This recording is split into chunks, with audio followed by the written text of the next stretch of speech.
What's up, witches? Today we're going to go over grounding, some grounding techniques, and the importance and benefits of grounding yourself.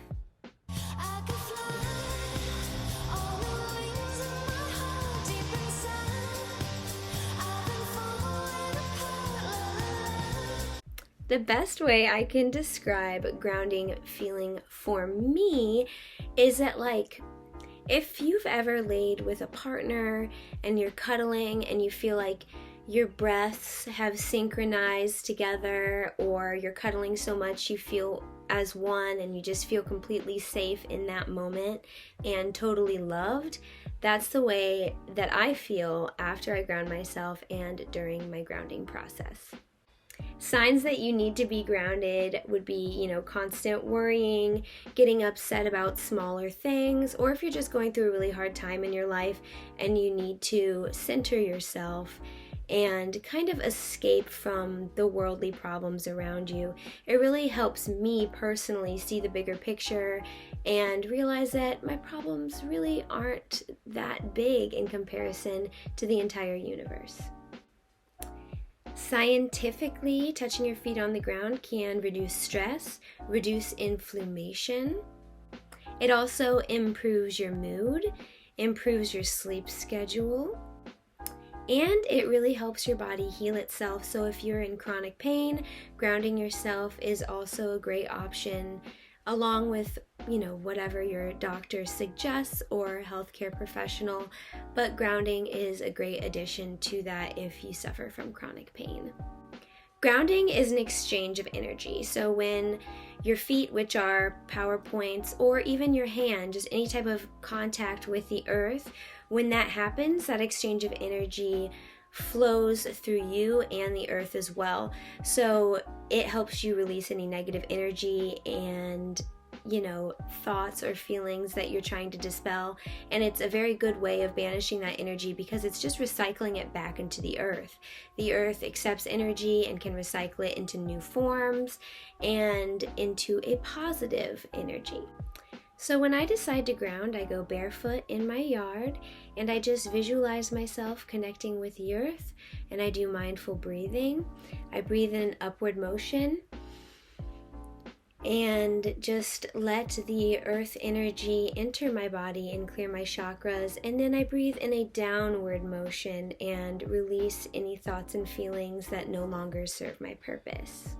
And I'll do that 3 or 4 times just in a meditative state, and it's kind of as needed, and you ground yourself as much as you need to. I talk to my buddies with the podcast Goddess Chat Leos. This is their Instagram.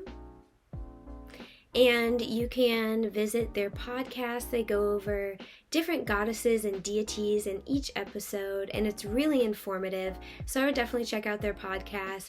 Excellent ladies, very knowledgeable in what they're doing.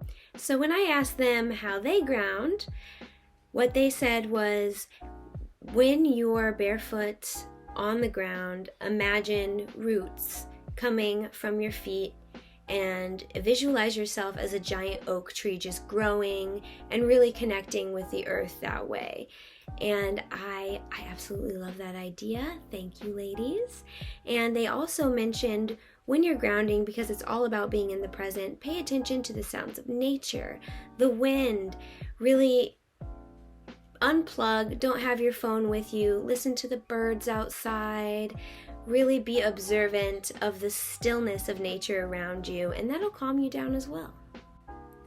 Another wonderful way of grounding yourself is just watching the sunrise, seeing the sunrise and enjoying that moment, and staying away from all electronics. I believe that electronics being around your spell work and field can kind of throw some things off. A lot of people spend too much screen time and it throws off their sleep schedule. So this can definitely help with that if you've been kind of messing with your sleep schedule a bit and you need to get that on track. If you've been going through a hard time, been feeling anxious, or just having rapid thoughts and your mind can't stop racing, grounding yourself is a great option. Another way of focusing on that grounding energy would be wearing neutral or brown colored makeup, lipstick, nail polish. or even using brown candles. Some of my favorite grounding stones are agate and black tourmaline to really help you stabilize yourself emotionally or physically, depending on what you're going through.